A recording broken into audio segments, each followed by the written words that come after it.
Well, the hour being 6 o'clock, this 22nd day of June, I call to order this regular meeting of Town Council. I believe it is our first live stream council meeting as well, so we're on live stream tonight.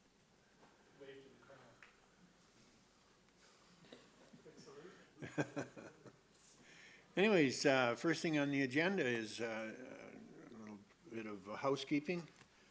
Councillor Reberger, would you like to come up and take the oath? How does Donald do that? Upside down. Bible in your left hand, raise your right hand. Thank you, sir. I, Danny Reberger, I, Danny Reberger, do swear that I will diligently, do swear that I will diligently, faithfully, faithfully, and to the best of my ability, and to the best of my ability, execute according to the law execute according to law the office of Deputy Mayor the office of Deputy Mayor for the town of Minnesota. of the town of Minnesota. So help me God. So help me God. Thank you.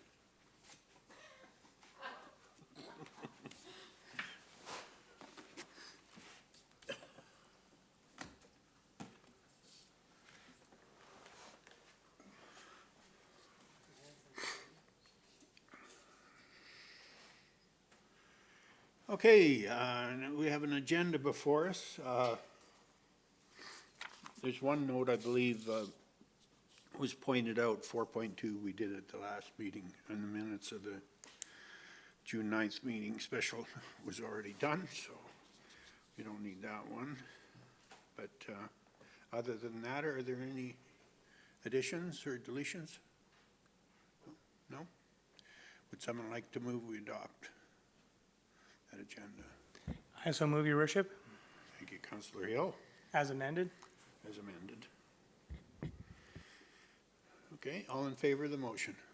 Carried, thank you. Opposed? Not used to waiting. Yeah. Okay. First, 4.1 are the regular meeting minutes of Town Council June 9th for consideration. Would someone like to move we adopt those minutes? I will, your worship.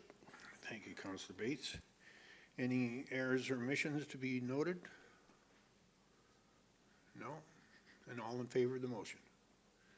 Carried, thank you. Next is 4.3, which is the minutes of the agenda and priority meeting of June 15th for consideration. Would someone like to move we adopt? I so move, your worship. Thank you, Councillor Carrot. Any errors or omissions? No? All in favor of the motion? Carried, thank you. Move on to administration, 5.1, RFD, the CAO report. Thank you, your worship. Just generally, I'll leave it there for your attention. I just want to highlight one thing.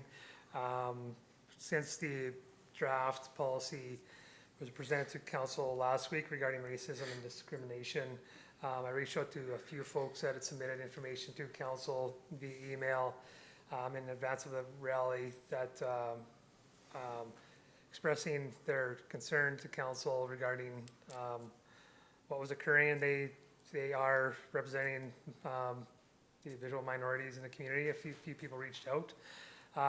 So through email, I did seek your guidance through email regarding an engagement with some of the folks that had submitted some information to council, and it looks like Thursday at 1:30 is the best time for several of these folks to come in and have a chat with council. I'm not sure if it'll be at the town office, but it'll be Thursday at 1:30. So if you wouldn't mind tagging that time, and we'll release the location tomorrow to you.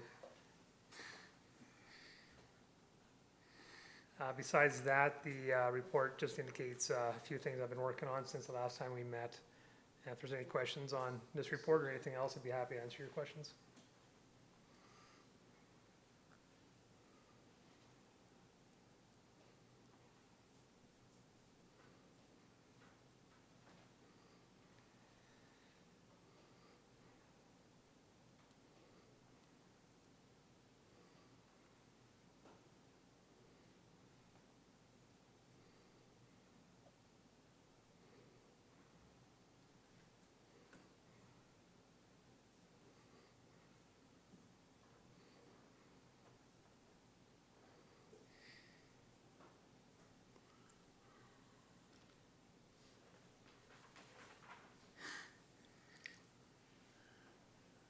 conclude your report? You betcha. I think,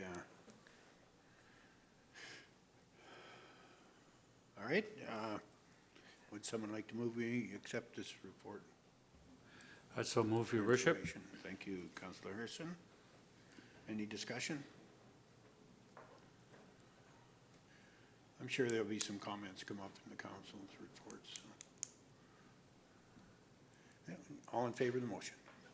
Carried, thank you.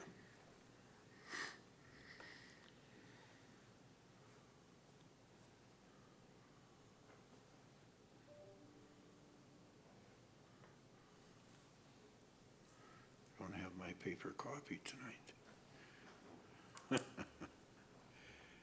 Next item, 5.2, is information item and emergency, or the ECC COVID-19 update. Thank you, Your Worship. Just a few points to inform you about since our last conversation. Messaging regarding the Canada Day fireworks will be released, I believe, as early as tomorrow. So you'll see some information and some guidance to the public regarding how they can watch the fireworks on June the 30th. Seniors Connection Time, there's a program being set up in the LLC parking lots. Perimeter set up to allow seniors to have connection time in an area. I don't have the specifics on the program itself, but we did permit an area probably on the west side of the parking lot to allow seniors to gather. And it's already occurring naturally, but they did ask for some permission. I think it's through Karen's her connections. The ECC is currently reviewing the library risk assessment, which is scheduled to open up on July the 2nd. Also, regarding LLC, the Henday Association is also completing their assessment. We're supporting them as well with that process. The LLC operations is under review because as we take bookings, we need to determine what our rotation is for cleaning. So it's going to tie in our risk assessment versus service levels, and we'll come back to you with more detail of what that's going to look like. And that's to follow suit with the pool and the arena as well. Aquatic Center is a primary focus. I believe we're getting several calls regarding the Aquatic Center. So we are working diligently to get that risk assessment complete. We're also through the HR as attracting and doing our interviews for staff as well. So we're trying to ramp that up and hoping by the end of the week we'll announce a date for consideration in July. Also in support of the Lundgren Center with their assessment as well. They're a little cautious, but there's some interest, but not they're not jumping to get their doors open just due to some worry with their operations. As we heard recently, as of June the 15th, peace officers no longer have the authority to enforce COVID. So I will maintain those conversations with people, but we did not enforce, but we don't have any teeth right now to enforce COVID-related restrictions. I'm happy to say the town did support on the weekend through Stephen's department, support of the grad events on Saturday. Also through the fire department's Superheroes program will run until the end of August. So there's a little bit of demand still on that program. Minor Ball will not be reopening the registrations for the 2020 season based on Alberta Ball Association's guidance. However, we're expecting the slow pitch teams to be the larger demand of the sports fields, ball fields, through casual play and practices. So we are taking bookings for the sports fields. That's my report, Your Worship. If there's any questions from council.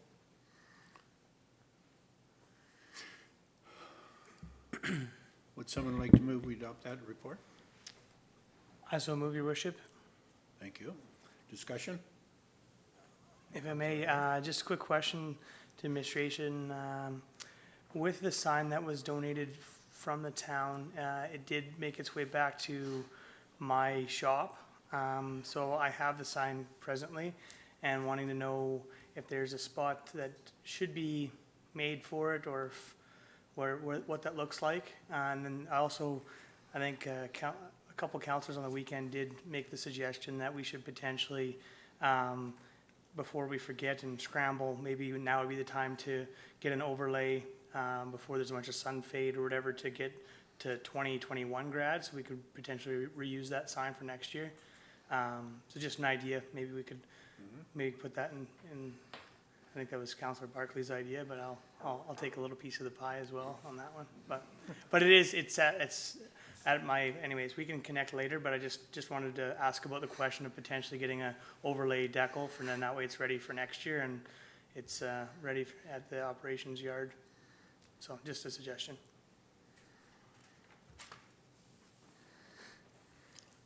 Any other discussion?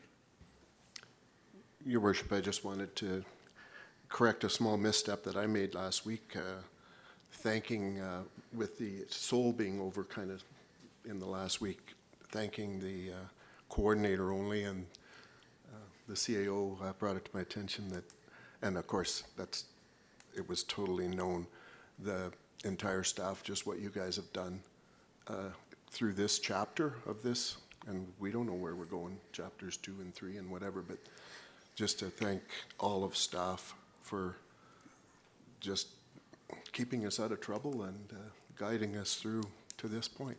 Thank you. You bet. Any other discussion? No? Okay, then all in favor of the motion? We Carried. don't want anybody to get ahead, so we try to. Okay, I guess for the purposes of discussion, I would follow up of a bit of discussion we had a couple of weeks ago. I would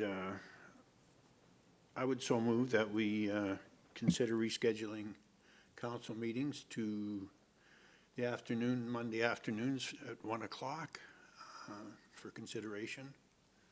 And I'll just leave it, the motion at that for now, and then we can open it for discussion. Discussion on the motion. Yes. I'll make a comment, Your Worship. I think personally I prefer them where they are, but I can adapt. Initially, what I heard the reason was to help some people perhaps be able to run for council, and I think depending on a person's personal situation, they may be helped or they may be hindered. So I will say this, that I will support any councillor who it does matter to, that they don't want to change it because it currently affects them. I would support that. It doesn't matter to me personally. I think most of my train of thought has been, and when it was brought up, is the staff, I'm sure, would much appreciate the daytime schedule of meetings, because it is out of their time, and it gets to be a pretty long day when they've been here since 8 o'clock in the morning and have to end up basically here till 9 or 10 at night sometimes. So I think that's mainly where my thoughts coming from. I think I'd like to try it at least. It's not written in stone that we can't go back. If we find it's an issue, we can certainly change back. But I think I would like to see it, at least take a shot at it and see how it goes. But especially through the summer, I think it would be nicer to get it done during the day too. That's just my 2 cents. But any other discussion? Yeah, Your Worship, I support your motion. I've worked in other places where we've had both morning, afternoon, and evenings, and I find that just through efficiencies, that a nighttime meeting, I agree with you, it makes for a pretty long day when the administration's here at 8 o'clock, and there are times that we're making, well, all the time we're making very important decisions, budget decisions, community decisions, and sometimes I wonder if, at 9 o'clock at night that we just feel, let me get out of here. I just want to go home. I've had enough. But I would support the 1 o'clock, and not only for our staff, but for our contractors. the people that we deal with, that our administration deals with on a ongoing basis. If we have a question on a contract or an RFP that can't be answered by one of the administration, it's just a quick phone call away to the contractor. They're usually there at work during the day. If not, we have to wait till the next day and possibly to the next council meeting to get an answer. So I think efficiencies, I would agree that, and I would fully support the motion that we change the time from 6 p.m. till 1 o'clock Mondays afternoons. Thank you. Councillor Carey. Yeah, Mayor, I mean, a couple of issues with me is, one is public, whether, you know, we're gonna get public engagement as much at 1 o'clock. Myself, you know, this isn't my full-time job. I have another job that I have to attend to. And, but having said that, I would be in favor of a trial and then revisiting it. Yeah. That's, and perhaps a short, whatever that is, maybe a 1 or 2 months trial and see. Because I, quite honestly, I just don't, I mean, I work in and out, and I need those hours depending on, I can shuffle them, but it's a shuffle for me. And I'm not gonna speak for Mr. Hill, but that's my concerns, but a trial. Councillor Reber. So for me, I'm not sure. It doesn't really matter to me now that I'm retired. It certainly would have mattered if I was still working at a job where I was being paid by the hour, because I would be taking that time off. And then I guess my other question is, are you just saying for council, or are you saying A and P meetings as well, is my other question? Well, both. For both? Okay, that's I that. meant- I meant both. You meant both? Okay, I was just wanting clarification. And then, I'm in favor of doing a trial. Like I say, it really doesn't matter to me at this point, but I think it might, change the demographics of who does want to run for council, because maybe it's just a bunch of people like me, retired old people, that want to run for council if there's afternoon meetings. So, no, I'm just saying, so, No.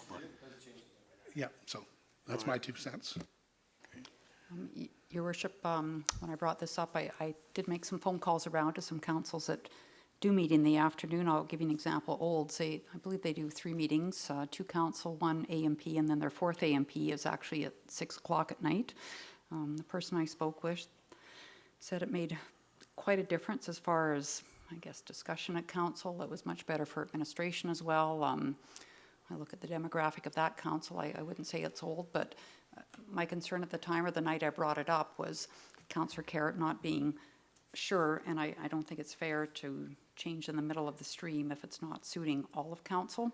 So I'm fine either way, but it has to be all of us wanting to do this. And I guess my other comment that I was going to make is, does it make sense to change it now, or should this be something that the new council does? I guess we consider ourselves a new council, but is this better decision for the new council in 16 months to make when those demographics are known of who's on council, perhaps? Thank you, Your Worship.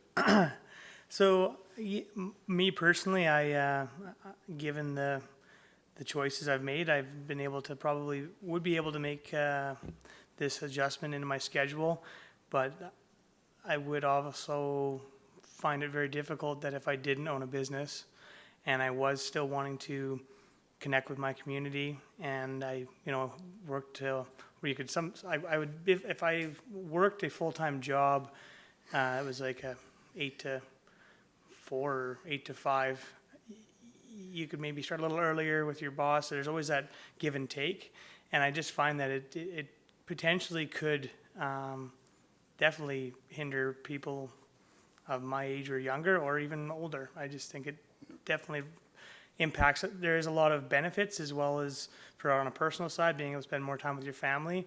But there is also the side of, are we going to get the people coming to the meetings? And I don't know. I guess I would be open to definitely a trial, But I would just hope that, I know everyone's very understanding around the table and to see if it is, more efficient and it does actually make an impact to administration in a positive manner. And if we are getting the attendance, those are all things we would have to monitor. And I think, up to a 2-month trial period would be something I'd like to see, and just see if there is any, actual impacts that are justified, so. Would we be more comfortable with calling it a trial basis, say, for 3 months? And then revisit it? And, because there may be some negative impact to people, and they don't want to, that person may not want to even bring it up if it's not really, scheduled to be reviewed. So if we say, let's do it for 3 months and try it and extend it or revert back. Your worship, I have one, sorry. I would certainly be prepared to amend that motion to that effect. So one more question I would have would be to administration, if we were to do it permanently or a trial, would we be able to count on having the agenda by the end of day Thursdays? And the one thing, even this old retired guy has found that on occasion on the weekends, I can't open the agenda because I've got a computer problem or whatever, and then I'm in here getting my computer straightened out on the Monday and getting it back at 3 o'clock, literally. So because sometimes we don't see the agenda till late in the day Fridays. Would that be I think, Your Worship, Councillor Bates, I think that'd be part of your trial. We can see if that could be achieved. okay? So, yeah, and the trial came up after my comments, so I would be willing, certainly, like I said, it doesn't make a difference to me. I can do it. Just one more comment, Your Worship. The intention of the organizational meeting in October is to review those types of things. So if you go through your trial and it works for you for the rest of this term, that's fine. The new council certainly has that right to make those adjustments in your procedure bylaw. However, you're right, is that timing could reflect on attracting certain demographic to run for council next term. But that's, these other communities that already do it, they seem to attract folks as well. So it's give and take. Mayor O'Main, I was kind of leaning toward a 1-month trial, and you're thinking 3, maybe we could split the difference and go. 3 just seems, it's a long, if things don't, let's put it this way, if things start to go south for me, that's a long. I guess I was thinking to get through the summer is all, but that's, I mean, I'm not hardcore on this thing. I want to give everybody a fair chance. But, Maybe a suggestion would be, let's go 2 months, and if we still have some uncertainty, let's go for 1 more month or something. I mean, we can be pretty flexible that way. Yeah. As a trial, and then at the end of the. 2 months less, give us the summer or something. Yeah. Yeah, pretty much. July and August. No, that's fine with me. Let's try it drop it to 2 months and give it a try. And that gives us time to get some feedback from public as to whether Yeah. it affects them as well. Yeah. Okay. And I'll consider that, I guess, a soft amendment, but all in favor of the motion to go 2 months trial basis. As soon as we- First meeting in July then? Yeah. Yeah, it might be a little quick to do the next one, but the 1st of July. Okay. No, I was just wanting to, You're not just- done? no, I wasn't quite, sorry. Just a quick question, like, obviously this has been, Your Worship, as the CAO and administration's all been asked the same question, we've received their impact or their input on this? I've talked to them casually, but Okay. I just read, I think- obviously it's kind of a organization change, so I'd like to Do you hear have any everything, but comments? helps me make better decisions. Mr. CAO, would you? I appreciate recognizing administration, your comments, council. Certainly it's based on your needs as council. You guys are it. We're here to serve you, so whatever's best for council, that's most important from my perspective. I know staff, we do welcome afternoon meetings, so as I stated before, we either give her all day and then work into the evening, or we meet in the day and give her into the evening on the other side, so we cover the bases where we require. So I think if Monday is the day of council's desire, that'd certainly fit with administration. Just a quick question, just, obviously having, all of the senior leadership team involved in the meeting, is that going to potentially, take away from our level of service throughout the day, just if there is any questions or concerns from, for applications or for any kind of contractor? I'm just simply saying, I know some of our meetings last an hour and a half, 2 hours, depending on some of the meetings. I'm just wondering if that would maybe affect our level of service we've tried to achieve the last while. Anyways, just a quick question. In response, Your Worship, to Councillor Hill, it's based on urgency. That respective manager would step out, but largely, we're booked well in our meetings. So it could be this meeting, it could be some other meeting, but we have a very busy schedule. So we cover the bases where required, and I don't see it impacting as you get into routine. I think, in all fairness to council and the community, I think trial's great, but to scatter it around, it can be confusing. So once you get into routine, whatever that is, if it's this trial, it's going to be success or not, but routine to the community and staff is probably important. So we're good, in other words. Okay, I will ask the question now again, the amended motion for a 2-month trial period. All in favor of the motion? Carried. Thank you. The next item is the 5.4, Ski Hill Chalet. Councillor Thank you, Your Worship. So a few weeks ago, Brent Jackson did a presentation to us on the new Innisfail Ski Chalet. And as Brent mentioned, the Hill has been serving Innisfail and area for almost 60 years. The organization, it's run by volunteers and there are no paid staff. The budget for the new project is around $375,000 and the completion date is around November, I believe. So the old chalet is gone and the basement is dug, so they are well on their way. Red Deer County participates in funding to the ski hill. They cover Division 4, day passes and rentals. I spoke with the treasurer, and that turns out to be around $5,000 to $7,000 per year. Division 3 is also covered. Logistics are a little bit different. Division 3 residents pay up front, and then they go to the county for reimbursement. So not exactly sure what that is, but certainly the treasurer indicated that the growth in skiers from Division 4 certainly keeps on going up every year because of the participation of the county. So I realize that the ski hill has not formally asked us for any participation in this project, but I think that we all understand the valuable asset it is to our community. And I'd therefore like to make a motion that we direct administration to meet with Brent Jackson and the Ski Chalet Committee and then report back to us with respect to the town of Innisfail potentially participating financially towards the construction of the new building and determining an amount that would be deemed appropriate through those discussions.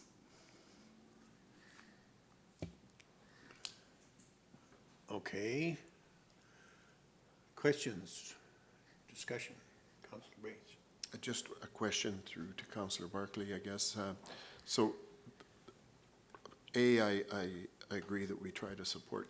I think it's a fantastic part of our community. But the county, so is it just funding the skiers?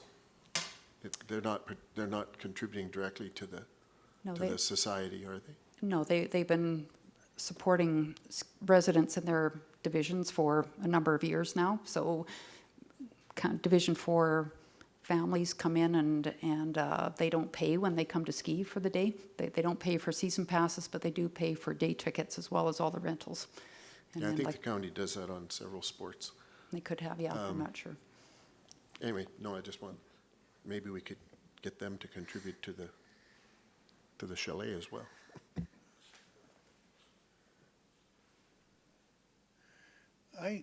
Correct me if I'm wrong, do we not cover the insurance for the ski hill under the town insurance, or do they carry their own? I think they're self-sufficient, Your Worship. Okay, because I know there was a point in time when they couldn't, maybe they couldn't afford it or something at that time, and we took them into under our umbrella, but I think, Your Worship, I think what happened a few years ago, because the toboggan hill was there, the insurance costs went sky high, and they Okay. removed that, but no, they're definitely self-sufficient Yeah. with insurance, yeah. Yeah. Councillor Reaper. Through the Director of Wymark, in your time here, have we ever supported the ski hill financially in any way? Okay.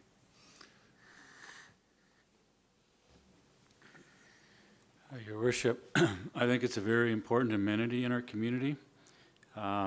There's many young people that have learned how to ski on that hill, and there are families in the municipality that may not be able to afford to be able to go to Sunshine, Lake Louise, Marmot. It's very expensive. It's probably close to $1,000 a weekend for a family of 4 if you go to the mountains.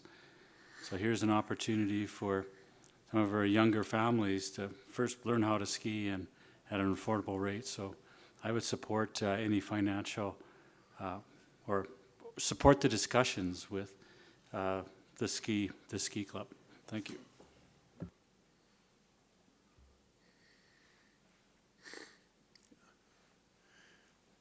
I know I'll certainly support this motion as well, because as Councillor Harrison pointed out, it's an excellent facility for our young people, and we're constantly on the prowl for new projects and new ways to encourage young families to live in Innisfail and stay here, and I think it's just adds one more little I guess, a project or reason for people to consider Innisfail when they're raising a family. So, but I know a lot of people that are coming in and using it aren't even residents of Innisfail, and they come here to use it. Small children. Councillor Hill. Yes, Your Worship. Just to anyone on council that could maybe educate me, does the Innisfail Ski Hill rent out cross-country skis, or are they just typically downhill skis? Your Worship, through to Councillor Hill, it's just downhill, so $5 for boots and skis, and snowboards are 10, so very reasonable. I think ski passes are 60 for youth, 80 for adults, and 200 for a family, and then your day tickets are $10, so more than reasonable. Sunshine this last year was $129 for a lift ticket.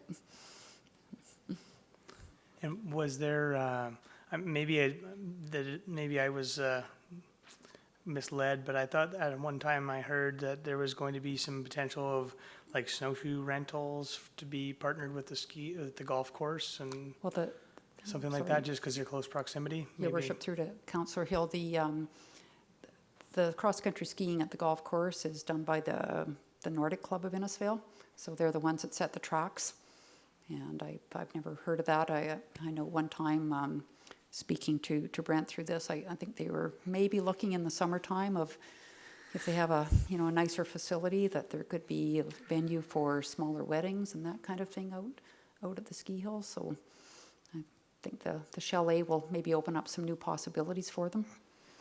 Thank you.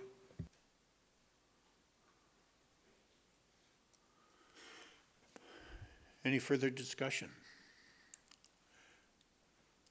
And then I'll ask the question, and all in favor of the motion. Carried unanimously. Thank you.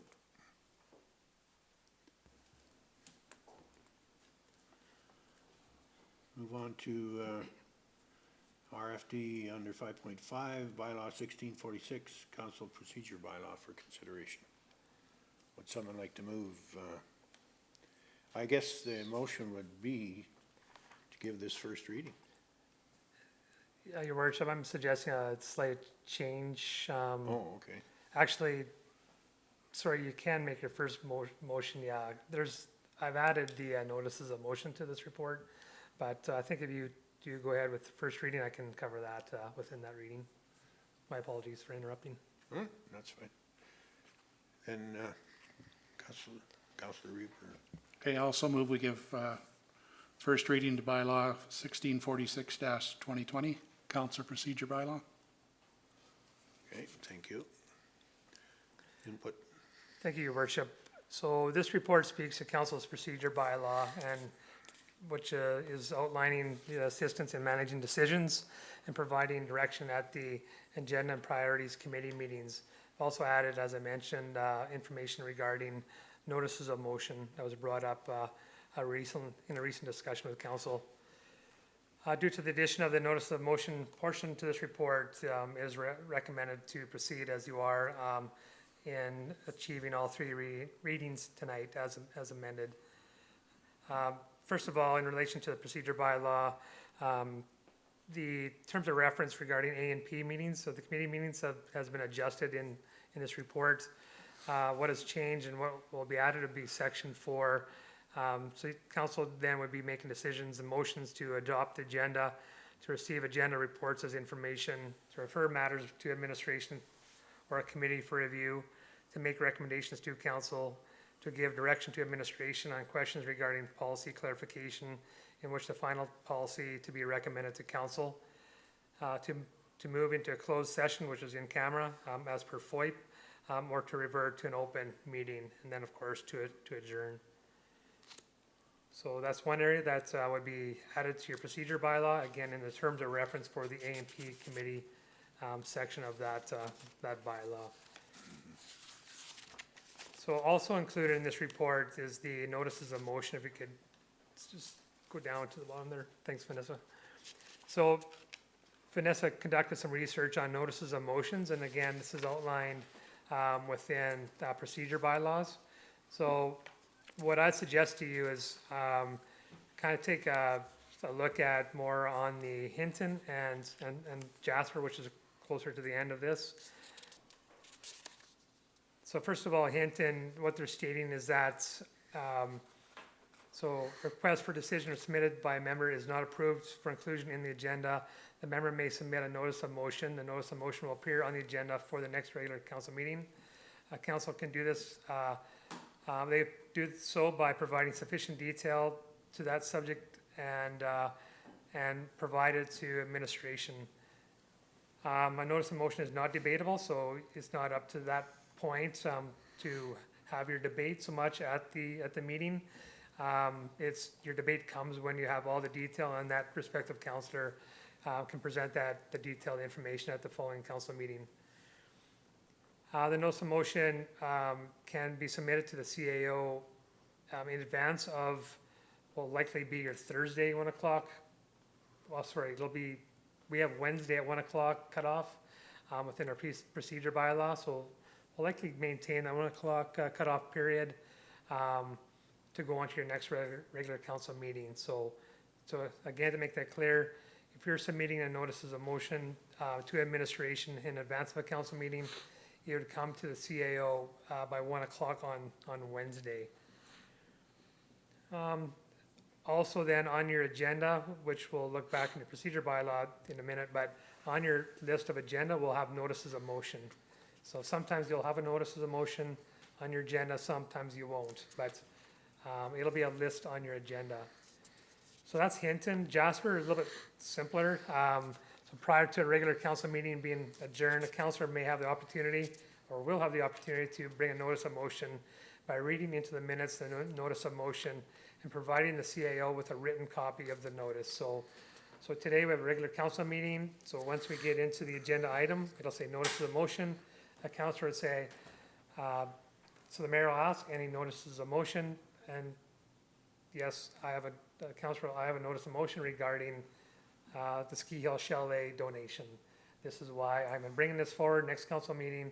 Here's the details to it. As Councillor Barclay alluded to tonight, she's giving you a heads up for next council meeting. It'll be listed on your agenda for further discussion and deliberation. So with that in Jasper, you cannot have a notice of motion at a special council meeting nor an A&P meeting.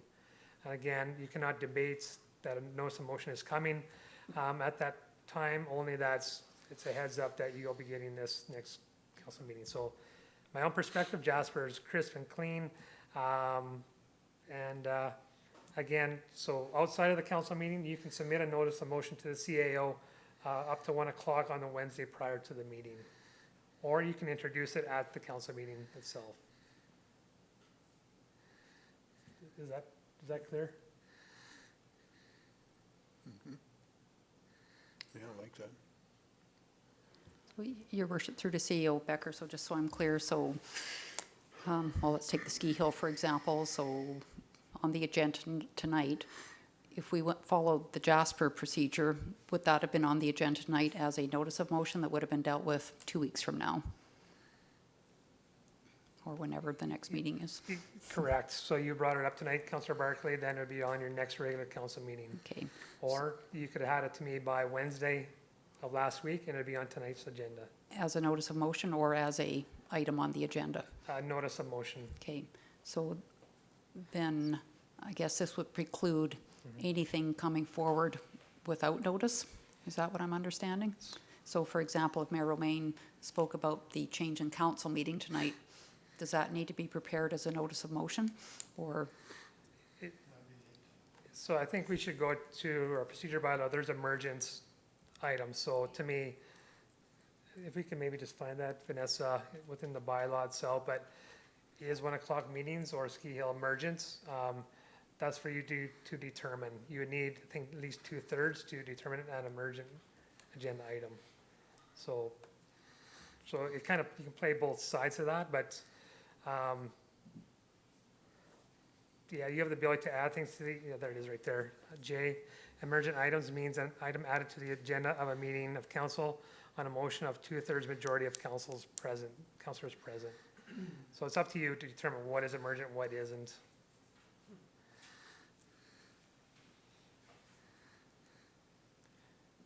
So I guess notices of motion, just if you want some good solid deliberation, in all fairness and respect to council, then you bring it as a notice of motion.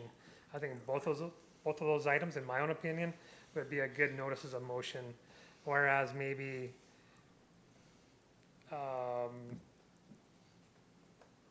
maybe it's a hazard in the community or a safety issue or a financial issue, you'd put on the agenda immediately due to, you want immediate direction on that item. yeah, and your worship, I like the idea because I think it helps prepare, right? You know what's coming and you can be a little bit more ready than all of a sudden it's plopped on in front of you that evening and it's like, Yeah, exactly. yeah, okay, thank you. So Vanessa, if you could just slide to the agenda listing, I think it's under section 8. So I'd likely suggest you'd add notices of motion, maybe under administrative reports, perhaps. That's what I'd suggest. A new number 8 after administrative reports would be your notices of motion, perhaps.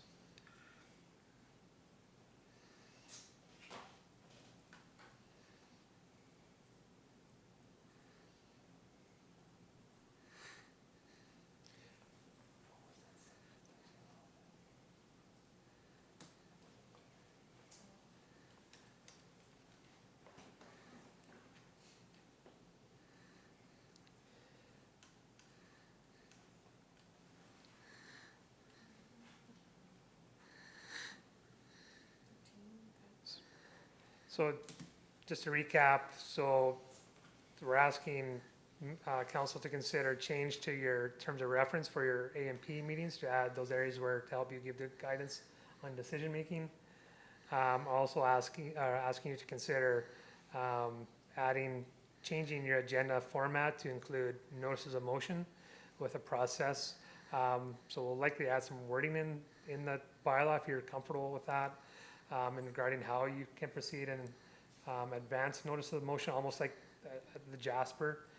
And then lastly, 1311, Yeah, it's just looking for some clarity on 1311 and what you read within this. So just to read it out loud, once council has dealt with any matter, a motion that would have similar result may not be made. So I do know, I think it's city red year, it's 6 months. So if there's an agenda item, it could be 1 hour, well, I won't use that one. 2 hour parking, perhaps. Once that's on the agenda, that cannot come back, or it could be any agenda item as an example, but there's no issue. I'm just saying we need some clarity on the wording of this, of 1311. So again, what it states is once council has dealt with any matter, motion that would have similar result may not be made.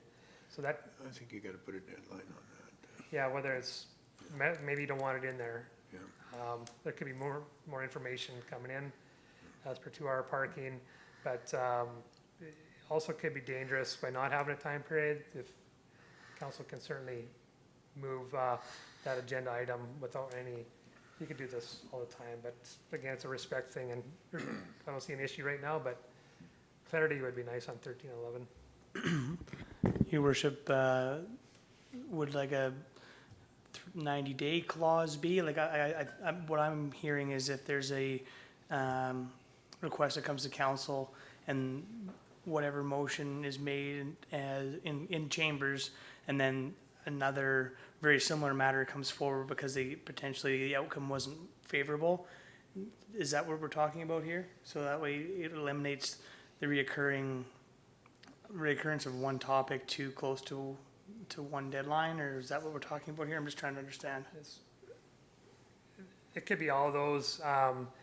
Usually it's made when a council is not firing on all cylinders, if you don't mind me saying that. I wouldn't say that to this council. So it could be a push of an agenda. In this case, you can still advance agenda items based on a lack of information or new information that has popped up. I'm not saying that it has to be rigid, but a lot of councils have a clause with a time period to prevent the same agenda item being presented by a respective councillor to push an item for decision. It could be a contentious issue usually. So in this case, I don't see that with this council, but then I'll put it out there for discussion. Would 90 days be acceptable? If we were going to put a deadline or a timeline on it, is 90 days, 6 months potentially seems too long if there's I don't know, just 3 months seems like lots, but that's just my opinion. Your worship, through to CEO Becker, I'm sure part of it would be the work it puts on administration. We've made a decision. 3 months from now, we make a motion and have administration go back and do the same work again. Is that?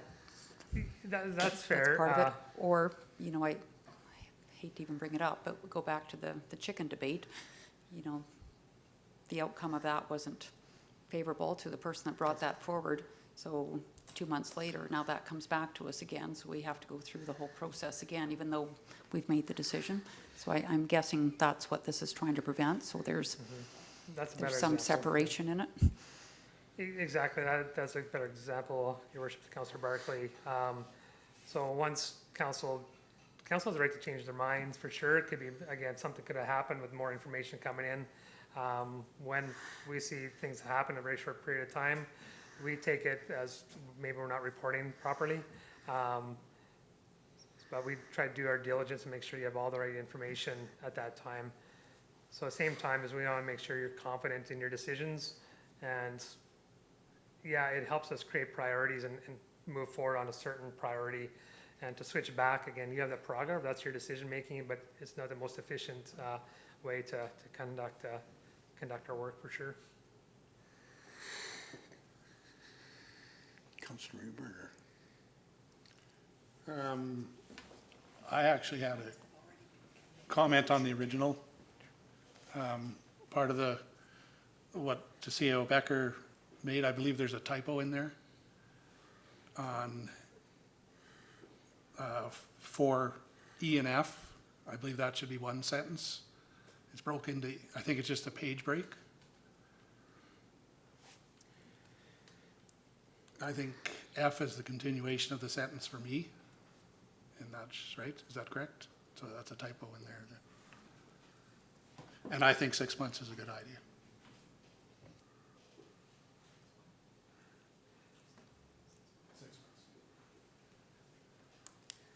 Yes, Your Worship, I certainly support a timeline. I think I agree with Councillor Barclay that once the decision's made, it's made, and we shouldn't be revisiting it for whether it be 90 days or 6 months or even a year. It depends. I'm open to a timeline, but I think there needs to be something. We need clarity there, or we'll just bog ourselves down bringing motions back that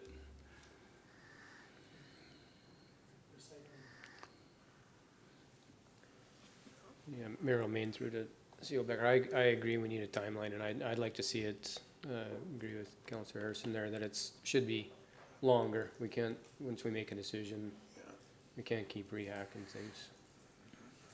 I mean, again, things change as Todd said, but there needs to be some time for those changes to. No, I agree. I think the 6 months is probably the minimum. Because I think a rule of thumb is that decisions this council makes doesn't obligate the next council either. So there's definitely a transition. When there's a newly elected council anyways, book's wide open. But if there's something that's obviously needs attention, we'll get it done, even if it's only 2 months. If there's an issue with it and it's brought to our attention and staff, will reopen it, but if it's just someone that's is insisting that we have chickens or something else and keeps bringing it up, it can be a bit of a deterrent for getting business done. So I would certainly support 6 months minimum.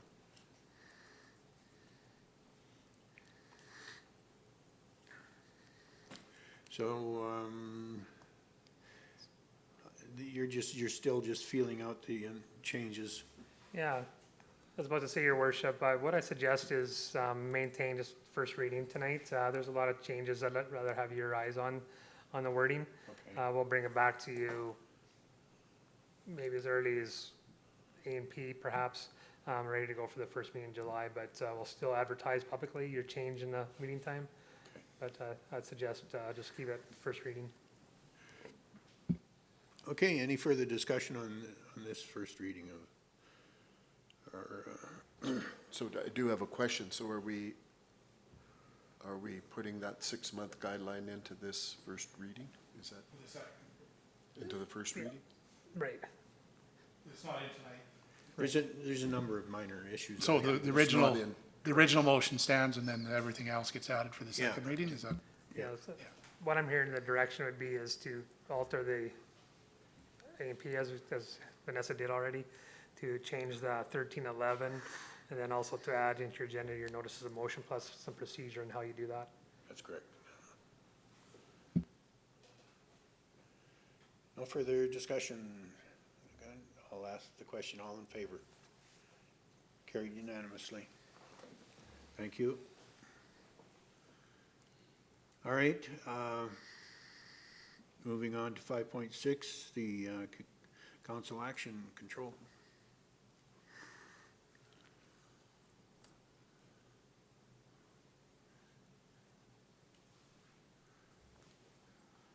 I think that's good news on that plastic recycling.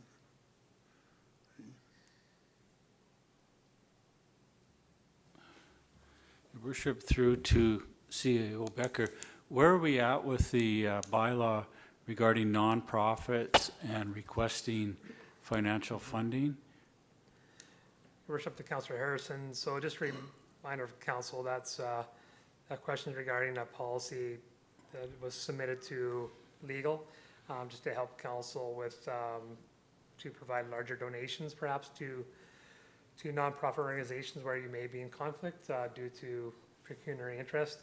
I did receive a copy of 2 draft policies through legal that I just started reviewing today. So I do have it in my hands, and I'm hoping by July 6th meeting. It'll be, actually, that'll likely be an A&P discussion. So a couple of options we can undertake, but it's in my hands now. I just need to do my administrative review. Okay, thank you. Your worship, through to CEO Becker, on the action control, I don't have my iPad with me tonight, but I believe on there is the incentive for the lots that we have listed. Is that a conversation that's starting from scratch, or are you just going to take the information which has been submitted already and bring that forward at some point in the near future?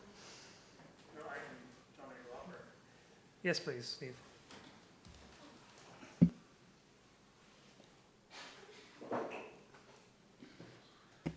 So we have revisited the one that was brought forward, and then I guess Megan and I have also talked about adding 2 or 3 additional ideas that have come up since then. So we are planning to bring that forward within either the next ARP or the next council.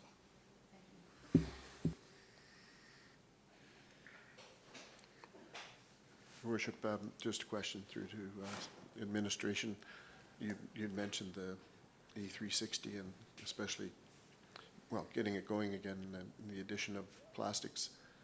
Is our communication on that starting this week? It went out today, Your Worship, to Councillor Bates. I saw it posted today, actually. Okay, Yeah. thank you.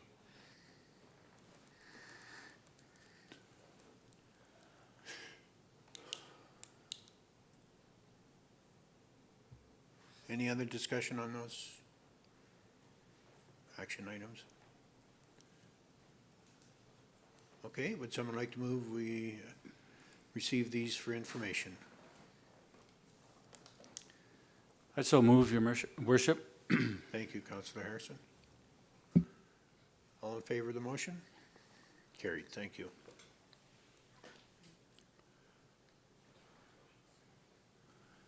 All right, 6.1.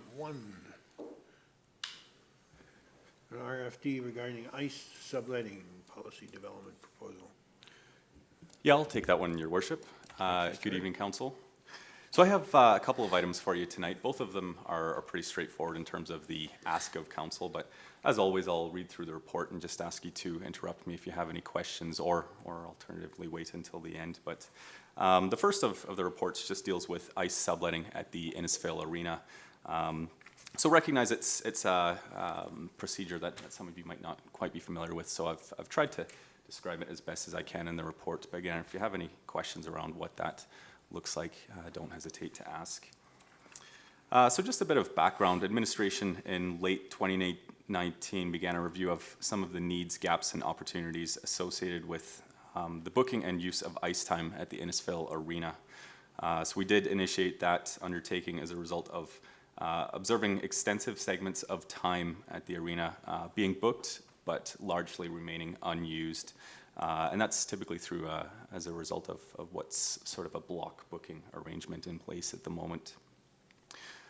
Certain user groups over the past few years have been offered the ability to sublet ice time to other users, and that's ice time that they haven't been able to use themselves.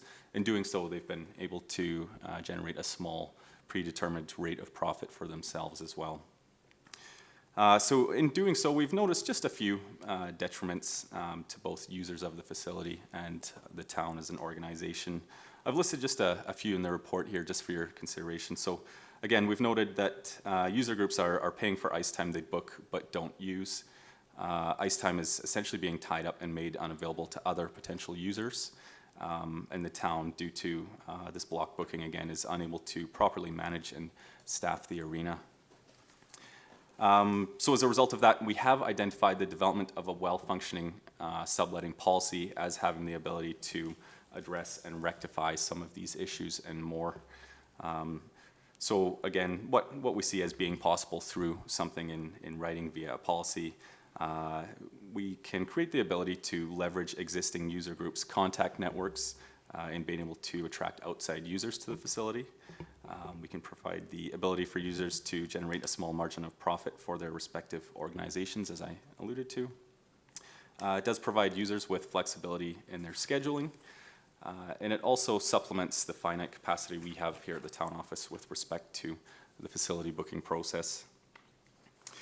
So with that said, we do have a specific request on the table at the moment that remains outstanding. Innisfil Minor Hockey Association recently approached the town with a proposal to extend an existing non-binding subletting agreement into the 2020-2021 minor hockey season.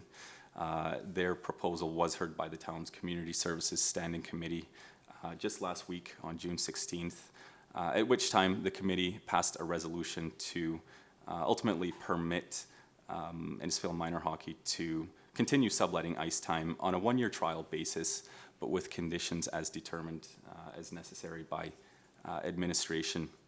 So what we're saying tonight is that just because of COVID and the pandemic and circumstances surrounding the pandemic, we're not quite in a position to develop out those conditions. There's just a few too many unknowns with respect to the facility, and some of the restrictions that were being handed down from the province. So as I've noted in the report, we do have to complete a facility risk mitigation assessment on the arena before we can start to determine what those conditions might look like for any subletting to continue at that facility. Just noting as well that depending on the severity of any restrictions imposed on and or by the town, subletting might not be possible for this season. Just with respect to some of those restrictions we've seen around mini leagues and cohorts and whatnot. Again, there are just a few unknowns with respect to what may and may not be possible at that facility. So just a note, just that administration will continue to monitor the situation and communicate any updates to Innisfil Minor Hockey as needed.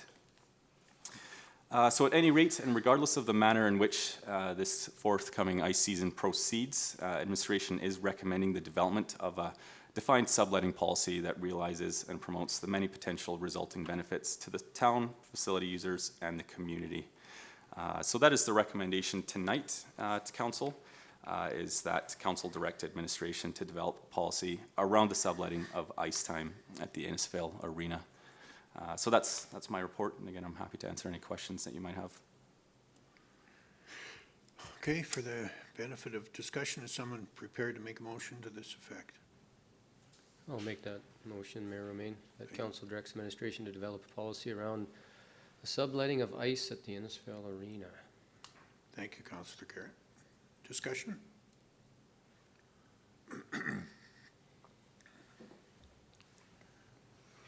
Councillor Reaper? So yeah, we had quite a discussion with the president of minor hockey at our community services meeting. And they understand that they haven't done a very good job in the past, and they're looking to try and do better in the future. But we don't have, as Stuart mentioned, we don't have a defined policy on how it should work. So this is a great idea to get this down on paper, so we have ways to, when we see things coming, we have a way to deal with it where we don't now. So it's a good. I'm fully in support of this motion.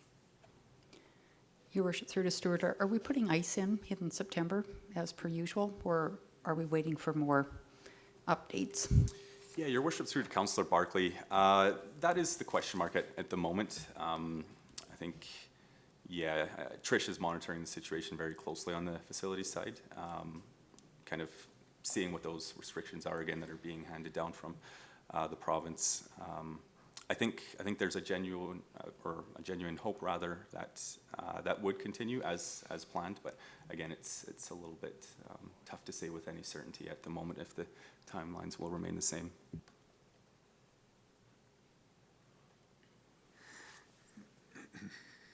Yeah, in just my past experience that I can recall, and September was very dependent on training camps and tryouts and such, and also the more of the senior groups too, but I don't think there was a full demand. It might be with this pandemic thing still going on, it may be a bit of a deterrent for them to get started too soon, but I don't, you'll have to have that discussion with them, but. Your worship, through to Stuart, just clarification. So now block ice time, let's say Innisfil Minor Hockey, they lease it from the town, and then they have the opportunity to sublet it? Is that what's happening now? Yeah, your worship, through to Councillor Harrison, that is the nature of the sort of non-binding agreement at present, yes. Okay. Has there been an issue, has there been times where there's been nobody using the arena and it could have been used by other groups? Yeah, Or- certainly that is one of the observations that we've noted. Okay, thank you. Was there not a time that we were considering doing all of the scheduling ourselves and subletting? But we've changed our mind since then, or? Sorry, your worship, could you clarify your question?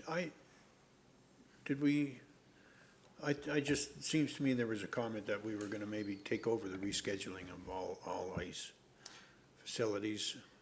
Yeah, certainly, and if I understand your question correctly, I think that's the question that's being asked at the moment, is whether the town should retain full control of that booking process, and as to whether the subletting process is maybe a little bit too detrimental to the facility and its other users beyond those sort of partaking in the subletting process.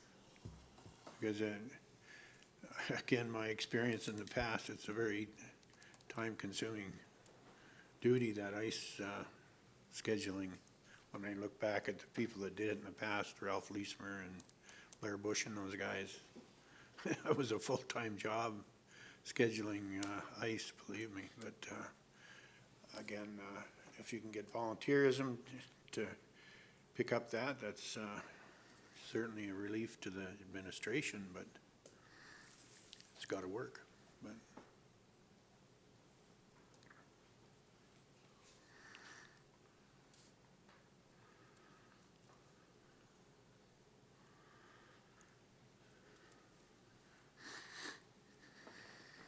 any other discussion? Okay, there's a motion to develop a policy regarding subletting of the ice at the Innisfail Arena. Is that correct? Yeah, okay.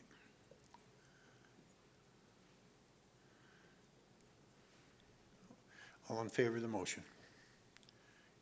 Carried, thank you. Thanks, Stuart.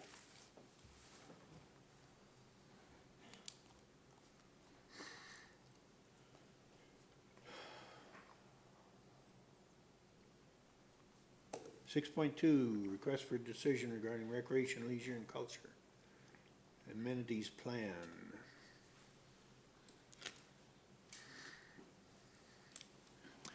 Yes, me again on that one, your worship. Yeah. So this is a project that you're all quite familiar with by this point, but we are proposing for final adoption tonight the Recreation, Leisure, and Cultural Services and Amenities Plan.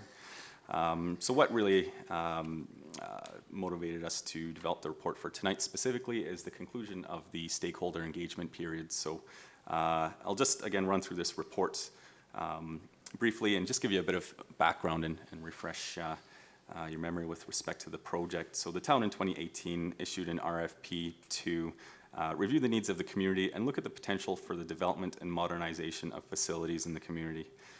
Contract was awarded to RC Strategies, who in 2019 began working toward the development of what would eventually become this plan that you see tonight. Just a bit of an overview, and this is quoted from the plan itself, of just to give an indication of what the intent and purpose of the plan was, and that is to present specific strategies for a diverse array of facilities and amenities. As well, the plan identified a prioritized list of facility projects. A multiplex is considered as a possible long-term solution to amenity demand in Innisfail. Therefore, a possible concept is shown on 2 main recreation sites in town to illustrate the capacity of the sites and potential amenity massing. Finally, some recommendations on service delivery are identified. So stakeholders were engaged over the course of the project through a pretty exhaustive project-specific engagement plan. I've attached that to the agenda package tonight just for reference if council wishes to review that as well. So for this particular phase of engagement, we did receive direction from council late last year to proceed. The process was delayed slightly, of course, due to the pandemic and just our inability to engage folks in the manner that we would like, but At the end of the day, we did, through RC Strategies, develop a brief online survey that was based on the findings of the draft report. So the survey ran for 6 weeks between May 12th and June 9th. We received 100 responses, which they advised it was quite rare to see that level of engagement for the review phase. I think ultimately we always want quite a higher number than that, but all things considered, and given the context, they seem to think that was pretty reasonable. So I have attached a synopsis of the responses received to this report, and I'll bring your attention to it just once I finish my own notes here.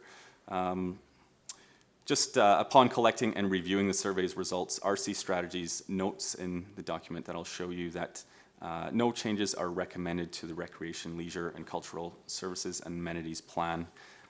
And with that said, we're asking or respectfully recommending the plan's adoption this evening. Once we get Council's adoption of the plan, we will share both the plan and the results of the second phase of engagement online. So that'd be as early as tomorrow. And then just with respect to what we'll use that plan for going forward, it's already in motion. We've got a few things on the go that are influenced by the contents of the plan. But just generally speaking, it will inform the development of other plans, policies, and procedures associated with the town's future and existing recreation facilities.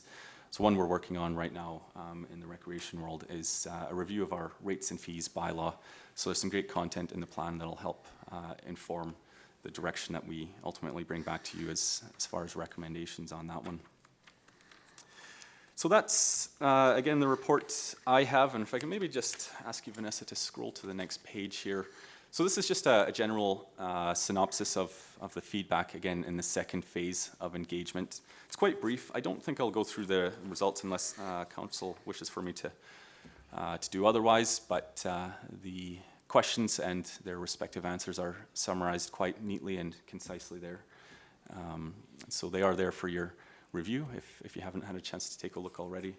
Otherwise, I'm happy to answer any questions and would respectfully recommend adoption of the Recreation, Leisure, and Cultural Services and Amenities Plan.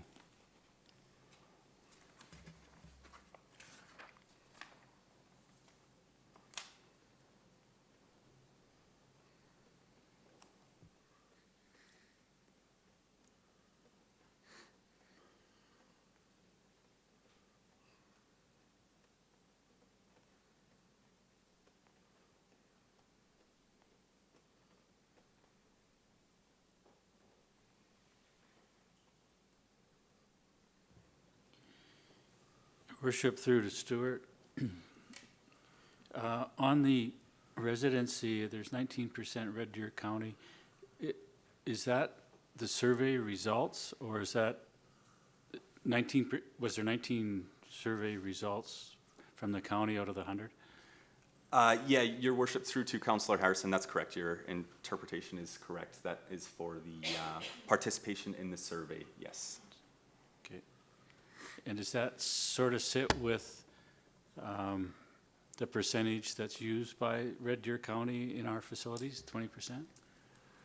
I don't think I can confirm that at the moment. Okay. But if that's a number you'd be interested in receiving, I can gather that for you and, Okay, no, thank you. follow up with you. Stuart, I just wonder, could you maybe just go to the executive summary and zip through that one? Yeah, by all means. Of the report itself, Your Worship, or Yeah. of the... Yeah, for sure. So I'll just read through it. Recreation and culture amenities contribute to quality of life in Innisfail and the surrounding region. These facilities, spaces, and services provide opportunities for residents and visitors to be healthy, active, creative, and connect with each other. They help to build community cohesion and pride and showcase what the town of Innisfail is all about. Realizing this, the town undertook the development of this recreation, leisure, and cultural services and amenities plan. Over the course of 2019 and early 2020, research and data was gathered and community was engaged to help plan for the future of these important amenities in the region. This plan is the product of valuable community input and analysis of key information related to recreation and culture services. The plan includes a foundation for the town's effort and investment related to recreation and culture service delivery. The vision and goals explain why the town invests in these services, while a set of aspirations explains how the town approaches service provision. So I'll maybe just go a little bit further, Your Worship. The goal, as outlined on the screen there, is recreation, culture, and park spaces are vibrant and enable residents and visitors to be more active and creative. The intended outcomes, 3, as you can see there. 1, recreation, culture, and park spaces are places where residents and visitors can be active, creative, and improve their individual health. 2, recreation, culture, and park spaces are places where residents and visitors can connect, socialize, and feel part of the town and region. And 3, recreation, culture, and park spaces are vibrant, welcoming, relevant, and reflective of civic values and pride.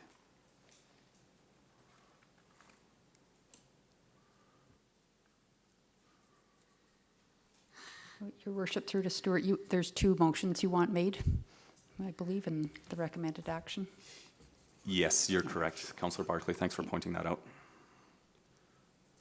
Would you So- like to make a motion, Councillor Barclay? Well, I could. I'll move that council accept the public review synopsis as information. All right. Discussion. It's been very informative, Stuart, so I can't imagine us adding to that. But okay, well, I'll ask the question then. All in favor of the motion? Carried? Someone prepared to make a motion to adopt the Rec, Leisure, and Culture Services Amenities Plan as presented. Councillor Reber. Also move what you just said. Good, thank you. Any further discussion? No? All in favor of the motion? Carried unanimously, thank you. Thanks, Thank Your you, Worship. Stuart.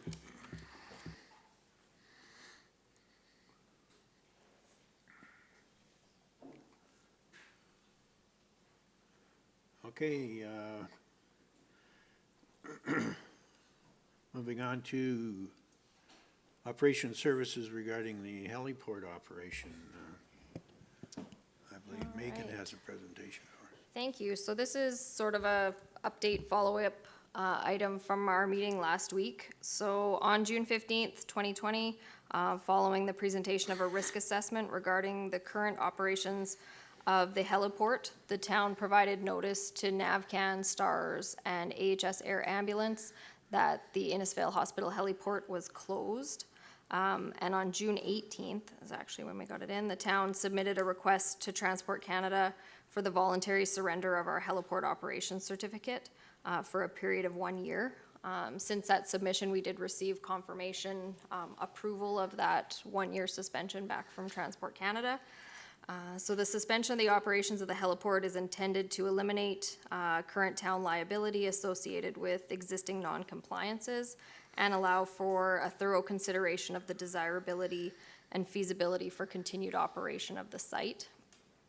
So the risk assessment had suggested 3 actions. All of those are sort of in progress right now. We have had contact with AHS Air Ambulance and we'll hopefully get a meeting lined up in July with them to discuss patient care activity without the current heliport for the 1-year period. So high-level estimates for the rehabilitation required to achieve site compliance have been estimated to be in the $250,000 plus. We will have to get more detail on that if there is intent to move forward with rehabilitating the site. In addition, we'll also have to look at staff training and operations and how we could alleviate some of the risks associated with site security regardless of those site upgrades. So yeah, the Rotary Club was a large contributor when the heliport was originally established in 1998. The town's arrangement of owning and operating the heliport independent of AHS is somewhat unique. And the long-term determination of helicopter services within the community will require further investigation on patient care, financial and operational impacts, as well as community input. So we've had some preliminary conversations internally as to what that public input process may look like. So we'll be coming back to council with our plan for that, as well as looking for any any further information or details that council may be interested at this early stage, so that we can utilize this year while this facility is suspended to make a plan for the future. So this evening we're just looking for a motion that you've publicly accepted that that's the current status of the heliport, and where we'll go from here. Okay, is someone prepared to make a motion to that effect?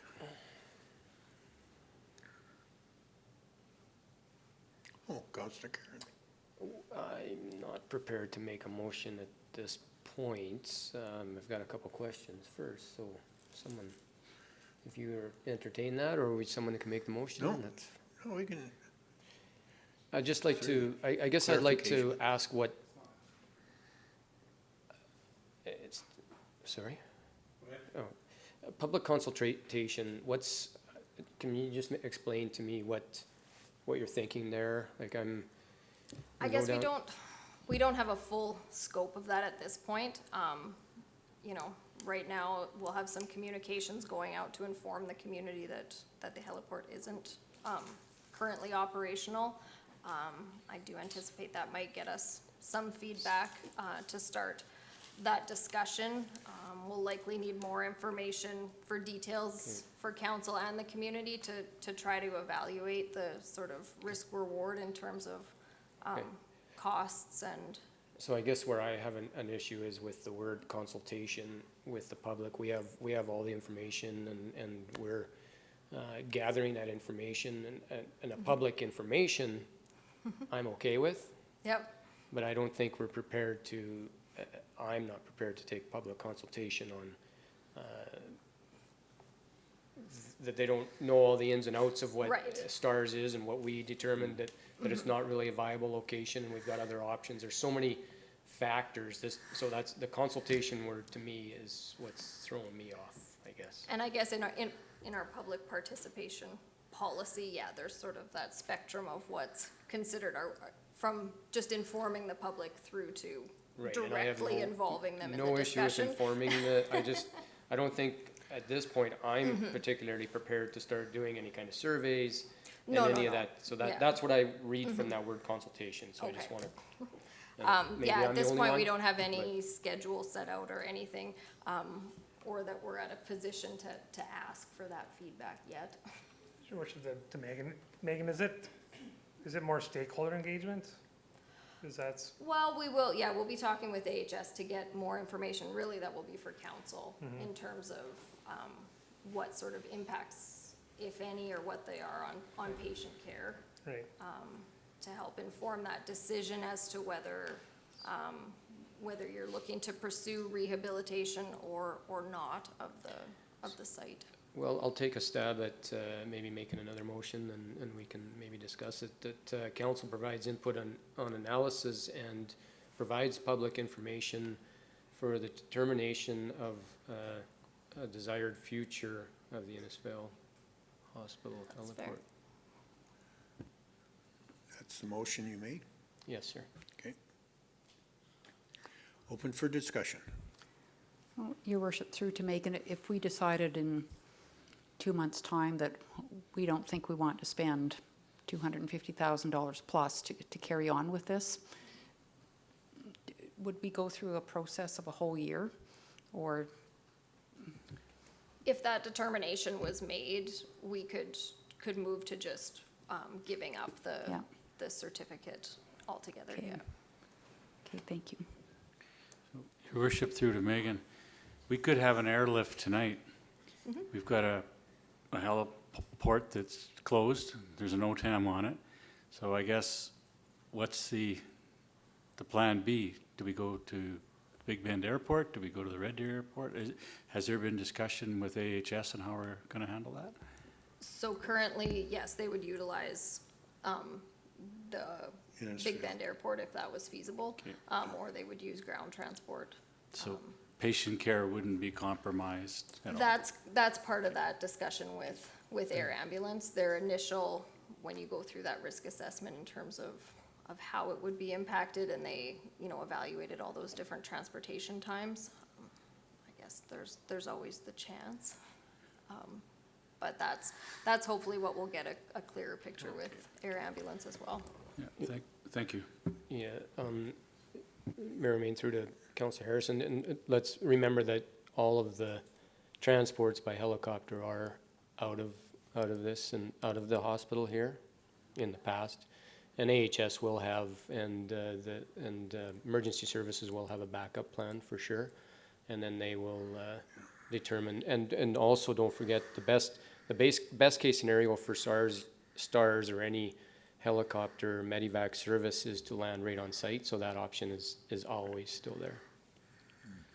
Thanks for the explanation, Councillor Carrot. Yeah, it's just that we got to assure our residents that they're not being compromised.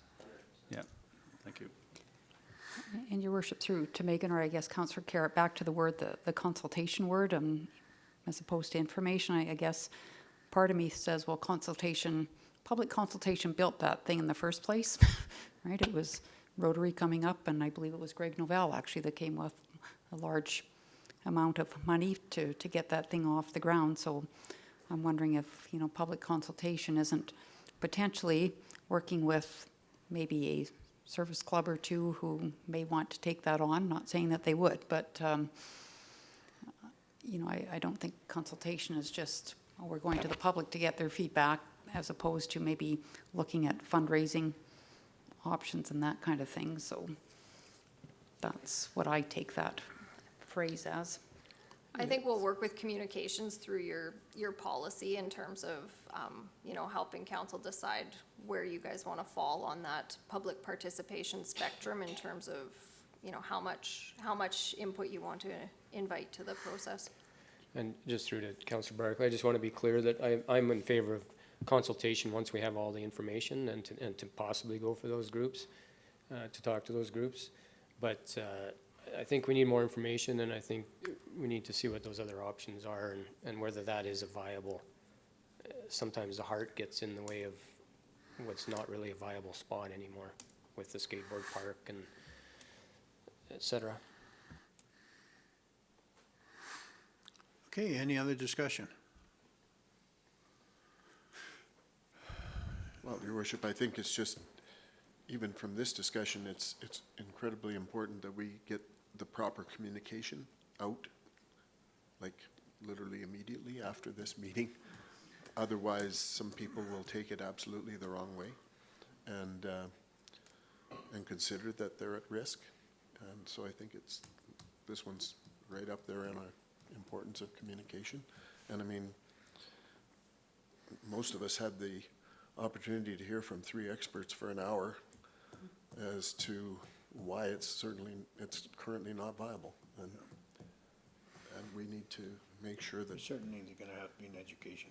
Yeah, so I'm understanding Councillor Carrot's concern about the word consultation, because it kind of does have implied that, but the reality is, we need to communicate that reality, that the option was to incur the liability or to take the 1-year suspension.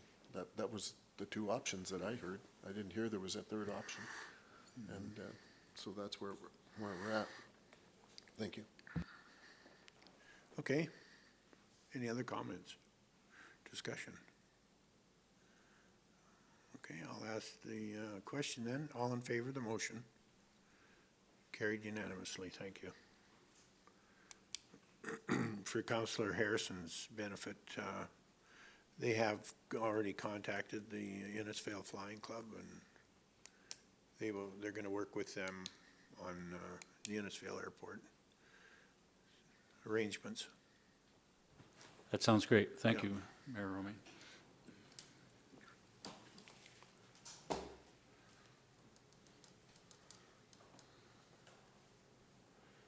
Corporate Services, 8.1. Kind of reminds me of Utilities budget. and tax payments. Thank you, Your Worship. Weimark. I just wanted to, I'm always sitting here at budget, so it's cool. And I'm going to talk money. So I just wanted to bring to attention COVID, where council gave no penalties is coming to an end for utilities. So that's coming to an end here as of the next few days, the end of June. With that being said, we are sitting in $42,600 of unpaid utilities, which usually sits around $15,000 at this point in time. We have lost $12,000 in penalties, which we knew, which was an average about $4,000 a month for the 3 months.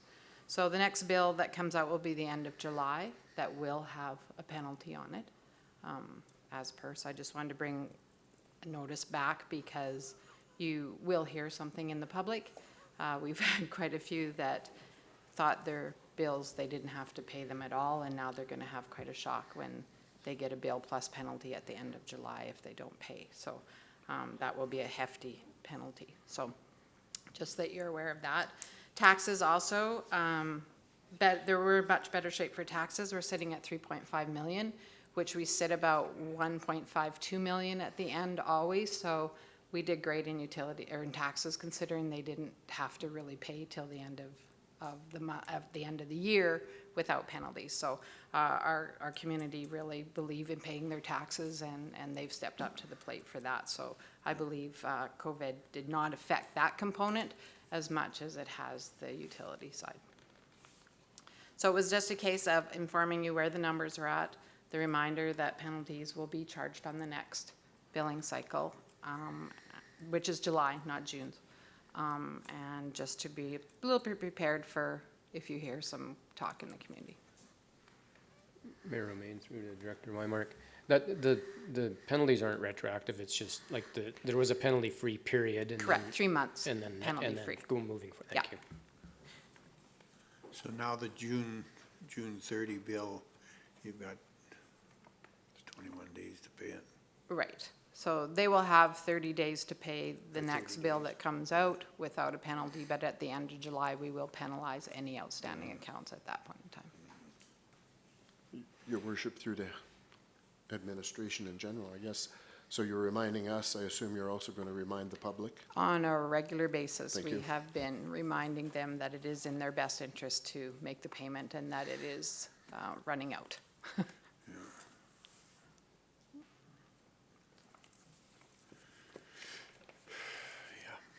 Okay. Any questions of Director Weimark? No?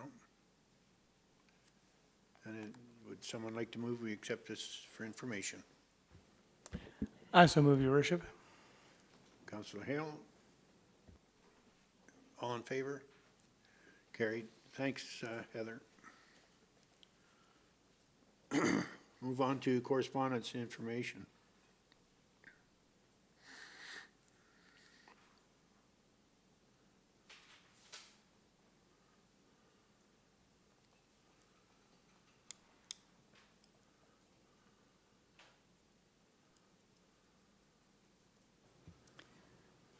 Your Worship, I just want to mention item number 7. There's a tour on July the 8th at the new Autumn Grove. So I'm not sure, am I to organize that amongst council and or, No, okay, Councillor Barkley, we can certainly assist. That did come in to me through Okay. Melody. yeah. So okay. whoever's interested, we'll try to coordinate, and we might have to stagger the times, whatever, but whoever's interested, we just tell Vanessa, we'll coordinate that Okay, thank through you. Melody.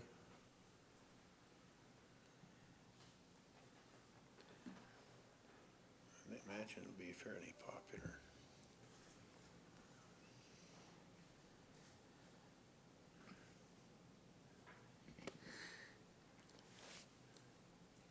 Any further discussion on those correspondence?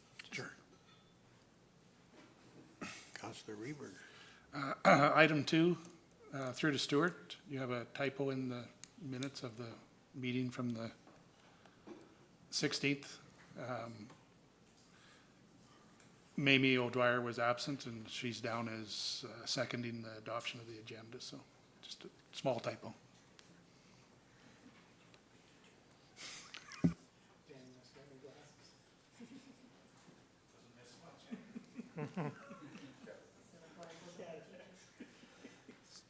Maybe. Also, your worship, number one, AUMA Distinguished Service Award is for those elected officials with served at least 20 years or more. For a municipality, I'm not sure if there's anybody here that would follow that here in the chambers, but it's a friendly reminder maybe that those that have done that should maybe receive that recognition. So to put it up to you, the mayor has served over 20 years, and just a friendly reminder, maybe council would consider nominating him, submitting an application to AUMA for his distinguished service to the town of Innisfil. I'll move that nomination. I think I actually brought it up a year early by mistake. I'll move that nomination. All right. Any discussion? Thank you. All in favor of the motion? Like, yeah, one opposed, okay.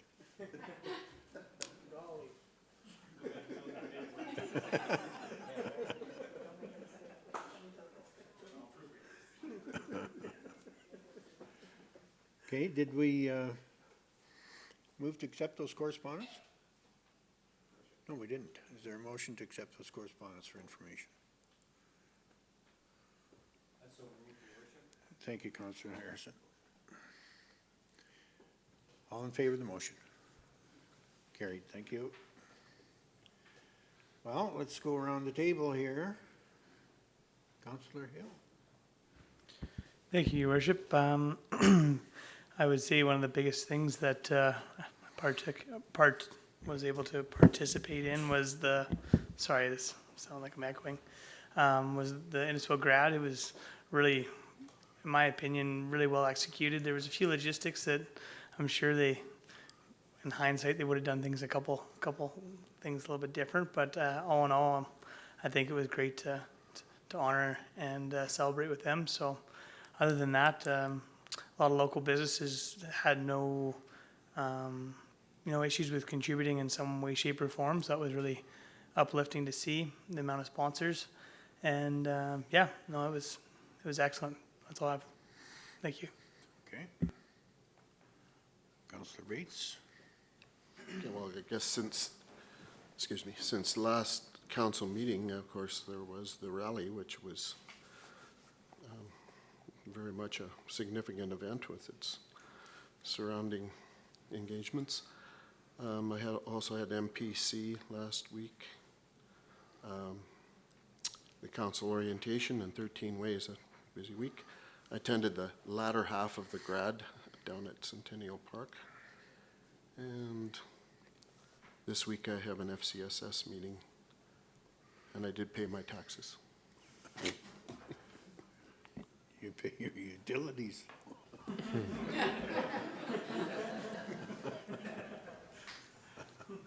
That's an important one right now. Councillor Carrot? I also had a MPC meeting and the 13 Ways. Wes Leslie reached out to me. That was been almost a year ago since we've met with, started that engagement. And I'm wondering if we would like to put that on the agenda or what the procedure would be, if we can just adopt that for next, to have some discussions on that, to see where we're at. Your Worship, Councillor Carrots, so that's regarding the intermunicipal discussions through the Yeah, next just meeting? he hasn't received any updates or anything yet, so maybe we can collaborate and talk about it and give him some feedback as to where we're at that point. Certainly, we can reach out to him, or you can reach out to us, which either way is fine. Okay, I'll have him reach out to you. And then the other one was, Ken Oxtoby had paid some offsite levies for the deal that didn't go through, so I'm maybe like, if there's any information on that as well as to, and maybe it's a little clarification for myself as to, there were some offsite levies paid for a business deal that didn't end up going through, so does he get those offsite levies back? Can you, I've spoken to Ken, so he paid the subdivision portion of the offsite levies. Our bylaw allows for you to split to pay a portion upon subdivision, and then a portion upon development permits. So, he paid the portion prior to subdivision registration. So that subdivision is registered, so those levies aren't a refundable item or anything, of that nature in accordance with our offsite bylaw. so that just moves forward as a subdivision Yes, from whenever? That parcel exists now and will continue to, can be sold in the future. But that part is paid prior to the subdivision being registered at land titles. Thank you. That's all I have. Okay, Councillor Reberger.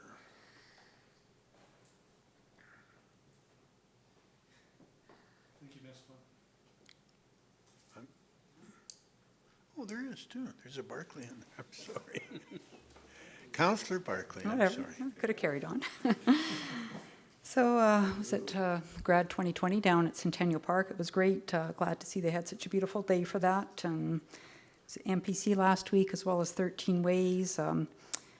Have a elected officials education program course starts Thursday. It runs for 4 weeks, and that's on the council's role in public engagement. Maria De Bruin is the course facilitator, and she's an International Associate of Public Participation, trained public and stakeholder engagement practitioner. So the IAP2 that we use for our public participation policy is what she's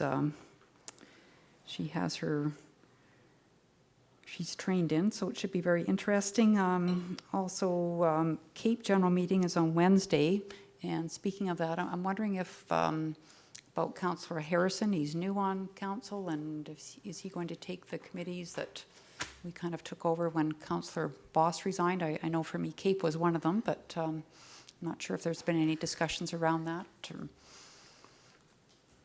There is not, Your Worship, Councillor Barclay. I think the intent is to bring back that list of committees back to council and to see if they still work and if it works with Councillor Harrison as well. I'd say in the meantime, with that important AGM, I think if we could assign, maybe Councillor Harrison, we could help him move into that, listen to that dialogue, or maybe another councillor could sit in on that AGM.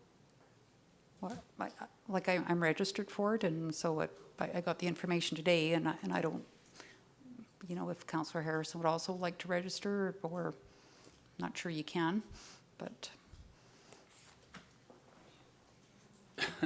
CAO Becker, Your Worship, through to CAO Becker. Yeah, I'll certainly tag on any of the committees that you want to give me on. So Wednesday, if I can get registered, I can certainly go with Councillor Barclay and It's just on Zoom, so. It's on Zoom? It's Oh, on then Zoom, yeah, that's- yeah, yeah, We'll just sit together, I guess. yeah. Well, you can sit in your house and I can sit in mine, how's that? That way you won't see my fuzzy slippers.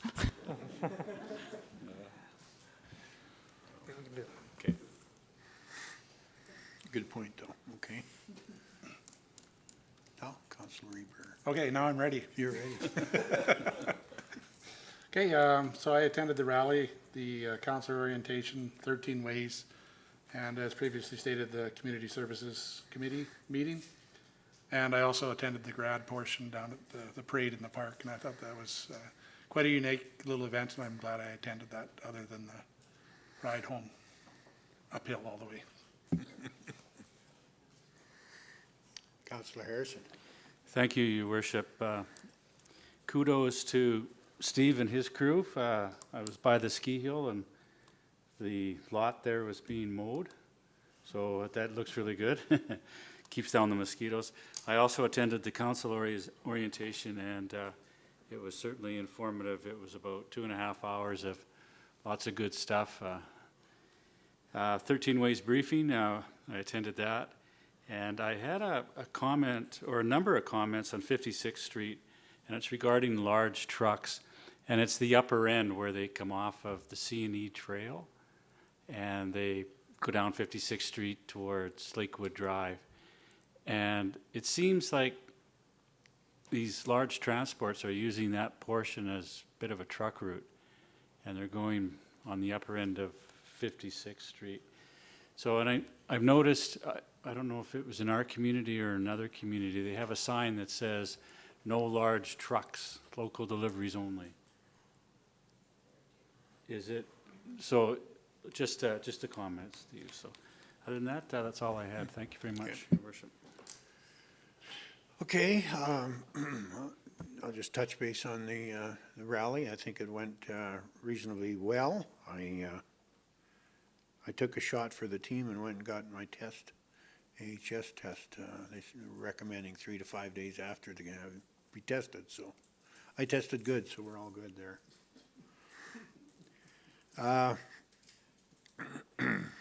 The 13 Ways was certainly good information process for sure, and I'm encouraged by it, and I'm hoping we can certainly come from that point to a good positive direction in our community. So I am really looking forward to that. And graduation was kind of fun. I did the opening ceremony, so I spent 2 hours there, so I didn't stay for the closing down at Centennial. But our video went over very well, and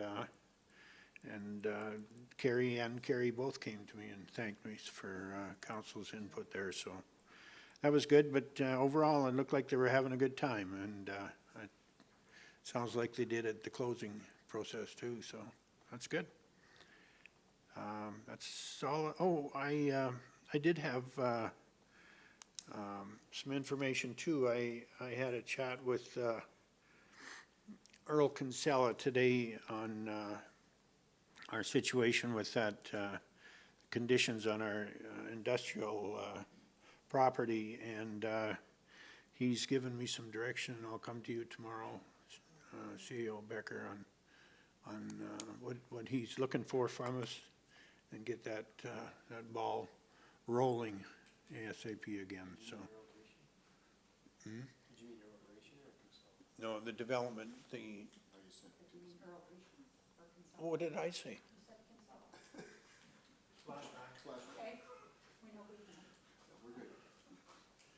Oh, yeah. Anyways, Earl Dreeshen. Yeah.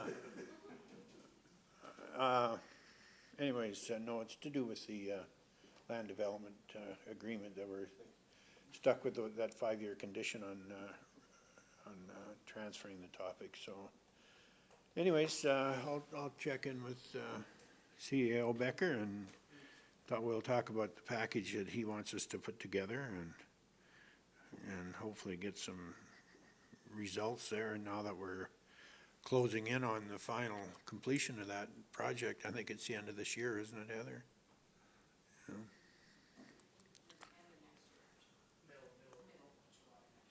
Oh, is it that long? Oh, okay. I thought it was closing up here this year. Anyways, that's all I've got. We got some upcoming events there. Well, no, we can go around the room here. Why don't we? I think we're supposed to. We have some people in the audience. Have you got? There's no free cookies today.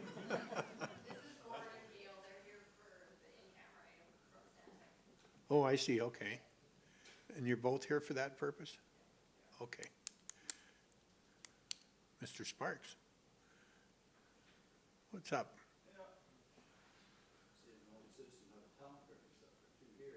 It's a pretty low percentage. It's almost like the turnout for voting for councillor there. Congratulations to you. Anyway, some of mine is just some comments there. Your signage here in Kingsville there, I think your councillor is doing a real good job. I know, so I walk around quite a bit and see these signs, and they're all consistent. And it looks nice and calm there.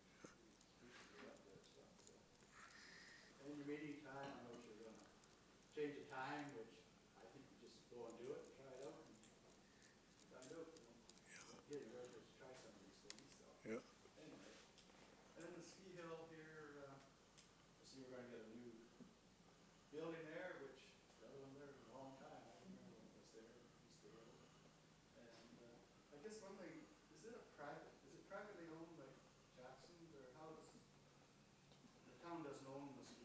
No, they're a non-profit society.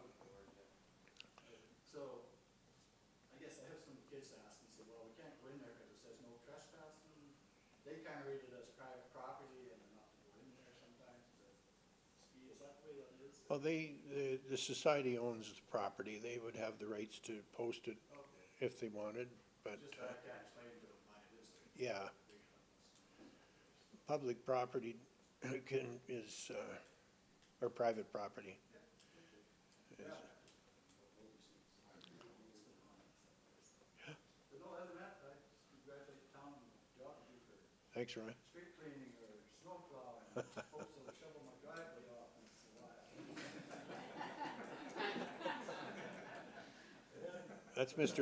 That's your neighbor's job over there.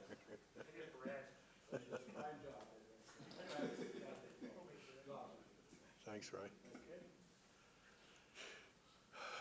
Any of the staff, Stephen? You must have had that paver going in about 5 miles an hour today down that. That's all the trail on 52nd is really big. Now, as well as 53rd, that closes paved, so it's been a big, direction going there with border. We do have, Central Street planned probably in the next 2 weeks to start on 61st Ave. And then 38th Street is progressing. It's been a little bit of a slow process, but, again, progressing well. Wet weather, yeah. Good. Anything else, Heather? No? Megan? Stuart, did you get enough time there? Vanessa? No? Okay. Todd? All right. I guess, we've gone, checked on the upcoming events there. Yeah, well, people are reading, Your Worship, just the municipal user, Red Deer River Municipal User Group meeting is canceled. There's, all the progress with COVID that we get within our own organization, trying to group them all together, that's just not happening yet. And I'm not even sure we have the use of the facility in Drumheller. So anyway, it's canceled.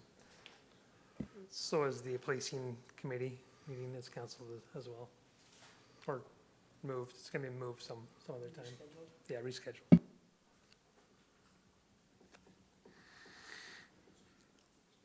Okay, I guess the next thing would be to accept the motion to move in camera.